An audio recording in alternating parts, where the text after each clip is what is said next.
बेकार और घमंडी अमीर लड़की ने एक दिन एक भिखारी के पैसे फव्वारे में फेंक दिए। उसे ये जरा भी अंदाजा नहीं था कि वे सिक्के उस भिखारी की पूरे दिन की कमाई थे। फिर वो कहती है, अगर पानी में से अगर सिक्का ढूंढ दिया तो उसे $100 दूंगी। $100 के नोट के लालच में भिखारी बिना एक पल गवाए फव्वारे में कूद पड़ा और उन सिक्कों को ढूंढने लगा, जबकि वो लड़की मोबाइल उठाकर ये सब रिकॉर्ड करती रही। बड़ी मुश्किल से सिक्के ढूंढकर जब भिखारी उम्मीद भरी नजरों से उन्हें मैरी को सौंपता है तो बदले में उसे क्रूर धोखा मिलता है। मैरी अपना वादा निभाने के बजाय उसके सामने ही $100 का नोट 2 टुकड़ों में फाड़कर हवा में उछाल देती है और उसकी दयनीय हालत पर हंसने लगती है। उसे जरा भी एहसास नहीं होता कि दूसरों को अपमानित करने का ये खेल जल्द ही उसी पर भारी पड़ने वाला है। जब मैरी भिखारी की इच्छा सुनती है तो उसे वो बेहद हास्यास्पद लगती है। वो ताना मारते हुए कहती है कि वो अपनी जिंदगी में शायद 4 पकवान भी ना खा सके। फिर जमीन से एक सिक्का उठाकर अपनी ही एक इच्छा मांग लेता है। लेकिन कुछ ही समय बाद जब मैरी खुशी खुशी फोन पर बात करती हुई घर लौटती है तो दूर एक नई लग्जरी कार देखकर उत्साहित हो जाती है और दौड़कर अपने पिता से लिपटने जाती है। मगर इस बार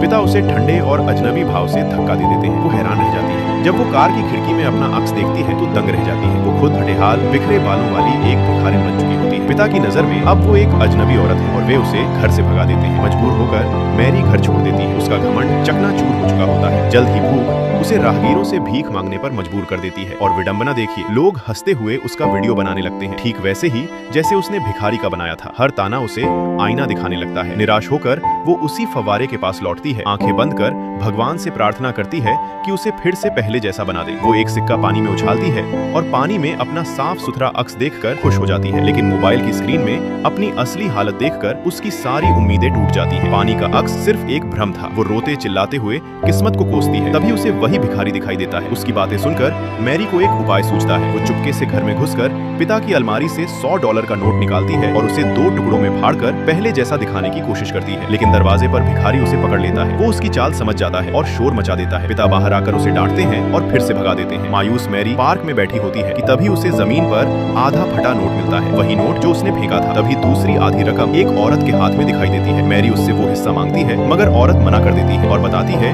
कि उसे भी उस पैसे की जरूरत है। मैरी के भीतर जबरदस्त संघर्ष चलता है और अंत में वो एक ऐसा फैसला लेती है जो उसकी किस्मत बदल देता है। वो थकी हुई हालत में भिखारी के पास जाती है और सब सच बता देती है। भिखारी उसे ढांढस बंधाता है और कहता है कि जब किस्मत एक दरवाजा बंद करती है तो कहीं न कहीं एक खिड़की भी खोलती है। वो उसे पीछे मुड़कर पानी में देखने को कहता है। इस बार जब मैरी पानी में देखती है तो उसके कपड़े सचमुच बदल चुके होते हैं और वो फिर से अपने असली रूप में लौट आती है। हैरान होकर वो पूछती है कि ये जादू कैसे खत्म हुआ। भिखारी मुस्कुराकर उसे एक सच्चाई बताता है कि असली बदलाव दिल के भीतर से आता है। उसकी दयालु बातों से मैरी सच में समझ जाती है कि दूसरों के साथ भलाई करना ही सबसे बड़ा धन है। तभी उसके पिता वहां पहुंचते हैं। इस बार वो उन्हें गले लगाती है और पिता की आंखों में फिर से अपनापन